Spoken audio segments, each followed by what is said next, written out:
Welcome to the class of UGC NET, Paper 2, Subject Commerce. And recently we started Unit 3. Unit 3 is very important, and topic for today is your objectives of business firm. एक business firm के क्या objectives होते हैं वो हम आज discuss करेंगे. And students, as you all know, there are various kinds of objective for every business. Like technical objectives are there, political objectives are there, technological objectives are there, right? And in today's session, if we see from business point of view, it's about economic objectives.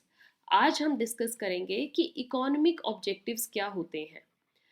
In total there are 8 objectives, and that's why I divided this whole topic in 2 sessions. In today's session we will do first 4 and rest 4 in next session. So that's why here I have written objectives of business firm part 1, right? So listen these 4 objectives clearly and understand them. ये कैसे प्रोपाउंड हुए, किसने इनको प्रोपाउंड किया. And one more important thing students, exam में objectives of business firm से last year ही आपका question आया है. लास्ट जो भी एग्जाम था आपका उसमें क्वेश्चन आया है, और ये कैसे आया है? In the match the following. आपके इधर ऑब्जेक्टिव्स लिखे होंगे और इधर प्रोपाउंडर्स थे. आपको वो objective with the name of the propounder उसको मैच करना था. लाइक प्रॉफिट मैक्सिमाइजेशन को किसने दिया, सेटिस्फाइंग ऑब्जेक्टिव्स को किसने दिया, तो आपको इनको ऐसे मैच करना है. So here you have to understand the objective as well as, क्योंकि अब जो नेक्स्ट टाइम है क्वेश्चन कैसा आने का चांस है, इधर ऑब्जेक्टिव लिखा होगा और इधर लिखा होगा उसका पूरा इलेबोरेट मीनिंग. तो आपको उससे उसको मैच करना है कि कौन सा ऑब्जेक्टिव किसके साथ फिट बैठता है. तो आपको मीनिंग को भी अच्छे से अंडरस्टैंड करना है, प्लस आपको ये भी देखना है कि वो पर्टिकुलर ऑब्जेक्टिव किसने दिया, कब दिया, कैसे दिया. So let's start today's topic. The very first objective is profit maximization. Profit maximization objective, very first topic. हर बिजनेस फर्म का सबसे पहला अगर हम ऑब्जेक्टिव देखें क्या रहता है कि उन्हें अपनी फर्म के लिए प्रॉफिट कमाना है. प्रॉफिट के लिए ही हर बिजनेस एग्जिस्टेंस में आता है. और अगर आप डेफिनेशन देखें तो बिजनेस क्या होता है? It is that type of economic activity which is done to earn the profits, है ना, जिसका मेन एम होता है प्रॉफिट अर्न करना. तो ऑब्जेक्टिव ही उसके डेफिनेशन में है. So what it says that maximum profits refer to the pure profit, ऐसा profit which are a dash, which are a surplus. यहाँ पर वो प्रॉफिट की बात हो रही है जो सरप्लस है, जो मतलब सारे एक्सपेंसेस, सारा खर्चा देने के बाद एक लास्ट में आपके पॉकेट में जो पैसा बच जाता है वो है profit. Above the average cost of production, जो एवरेज कॉस्ट ऑफ प्रोडक्शन आया उससे भी आगे. It is the amount left with the dash, किसके पास बच गया? Left with the entrepreneur after he has made payments to all the factors of production. All the factors of production is what? Here land, labor, capital, entrepreneur.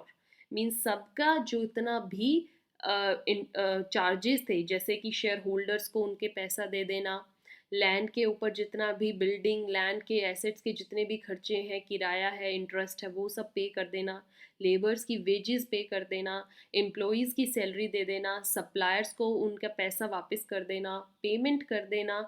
सब कुछ देने के बाद जो भी पैसा after the cost of production बचता है, that surplus is known as profit. और इस ही प्रॉफिट को कमाने के लिए हर बिजनेस जो है दौड़ में है. सो एंटरप्रेन्योर के बाद जो लास्ट में लेफ्ट ओवर अमाउंट बचती है वो होता है profit. And profit maximization is one of the important objective of every business. All right, now moving to the second objective. Next objective कौन सा होता है हर बिजनेस का? It's satisfying objective. नेम में देखिए, there must be satisfaction. And what this objective says and who propounded it? Herbert Simon. Name याद रहेगा, हर्बर्ट साइमन. एस से याद रखिएगा, Simon satisfying. All right, so what here it says that Herbert Simon propounded कि जो firms के principal होते हैं, principal objective is not always just to maximize the profit maximization ही हमेशा objective नहीं रहता, but another objective is also there, that is satisfactory profits हो, मतलब इतने प्रॉफिट्स हो जिसमें आपको सेटिस्फैक्शन मिल जाए कि हाँ इससे हमारा नेक्स्ट ईयर भी काम चल जाएगा, हमारी ऑर्गेनाइजेशन कहीं डूब नहीं रही, हमने इतना प्रॉफिट कमा लिया, यही बहुत है। Means there must be just a satisfactory profit based on the aspiration level of different goals. आपने के और भी अलग अलग गोल्स रहे होंगे, हर ऑर्गेनाइजेशन सिर्फ प्रॉफिट के लिए काम नहीं करती, कुछ ऑर्गेनाइजेशन इसलिए भी काम करती हैं just to give benefit to the society, to help the in the promotion of government policies. So ये क्या रहता है कि उससे अगर आपका प्रॉफिट आ जाए, जैसे एनजीओज होते हैं, NGOs are that business firms जिनका काम प्रॉफिट के तो अर्न करना है but main is to benefit the society, तो उनके लिए प्रॉफिट क्या है, एक सेटिस्फाइंग ऑब्जेक्टिव है कि बस हमें प्रॉफिट इतना मिल जाए जो सेटिस्फैक्ट्री लेवल का हो। All right, now the third kind of objective of any business is utility maximization. Utility means taking the best out of everything. जब आप उसका परफेक्ट यूज़ कर लेते हो, जिसके लिए वो बेस्ट यूजेबल कोई भी थिंग है, पर्सन है, उसको आप यूटिलाइज बेस्ट कर लेते हो। ह्यूमन रिसोर्सेज है तो उनका बेस्ट यूटिलाइजेशन, रॉ मटेरियल है तो उनका best utilization, land labour wages है उनका बेस्ट यूटिलाइजेशन। तो यही मेन है कि यूटिलिटी मैक्सिमाइजेशन। अगर ये सब आपने बेस्ट तरीके से यूज़ कर लिए तो प्रॉफिट तो खुद आ जाएगा। तो ये थ्योरी या ये ऑब्जेक्टिव किसने प्रोपाउंड किया, Williamson. Okay, this was given by Williamson, and according to him is that according to Williamson large firms have two separate groups, दो different groups होते हैं। क्या क्या, एक शेयर होल्डर होते हैं और एक मैनेजर्स होते हैं, यही होते हैं। Share holders actually are the owners of the business, और जो हमारे मैनेजर्स होते हैं they are the working people, जो वर्किंग क्लास होती है वो ये होते हैं। सो दीज मैनेजर्स, क्या होता है, शेयर होल्डर्स का काम क्या होता है, फॉर्मर वांट प्रॉफिट मैक्सिमाइजेशन, ये तो इनका फर्स्ट ऑब्जेक्टिव, शेयर होल्डर को तो ये हमारा पैसा आए। वेयर एज जो मैनेजर्स हैं they not only want profits, profits तो चाहते ही हैं कि हमारी फर्म प्रॉफिट अर्न करें, बट उनका एक और काम है, they also want, they also interested in quantity and quality of their staff. जो भी उनका स्टाफ है वो क्वांटिटी वाइज भी अच्छे तरीके से काम हो, ऐसा ना हो किसी भी स्टाफ की कमी रह जाए और काम रुक जाए। Plus they want well educated, trained, qualified staff, qualified members. तो ये किस चीज़ में इंटरेस्टेड है, प्रॉफिट तो इनका है मोटिव, बट साथ में ये भी है कि यूटिलिटी बेस्ट हो। अगर अच्छे एम्प्लॉयज़ होंगे तो वो अच्छा आउटपुट देंगे, और बेस्ट आउटपुट देंगे तो प्रॉफिट खुद ब खुद आएगा। Right, next objective of any business is growth maximization. Growth maximization क्या होता है कि ऐसा ऑब्जेक्टिव जो ये सोचे कि हमें लगातार दर दर क्या है, बढ़ते रहना है, ग्रो करते रहना है, कहीं रुकना नहीं है।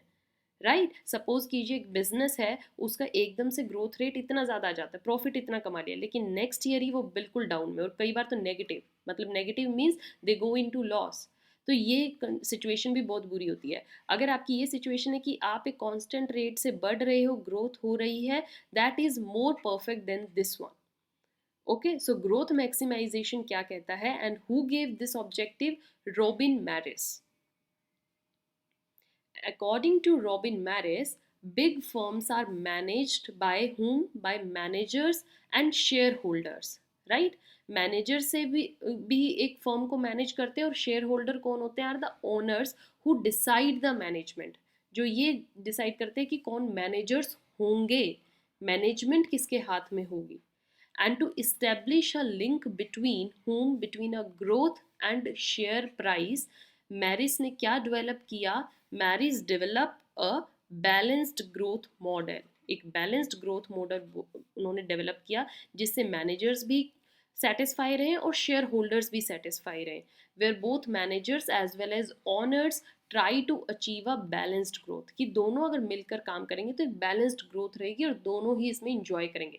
प्रॉफिट भी कुछ होगा, सारा का सारा प्रॉफिट सिर्फ शेयर होल्डर को नहीं देना है, प्रॉफिट का कुछ पार्ट मैनेजमेंट के लिए रखना है, जो कि फर्दर बिजनेस में ही वो पैसा इन्वेस्ट हो और वो हेल्प करे to improve the performance and quality of that business. समझ में आया ये objective student? So these are the first 4 objective of any business. Next 4 objectives we are going to do in next session. Till then you have to stay continued and don't forget to subscribe this channel. Stay tuned. Thank you.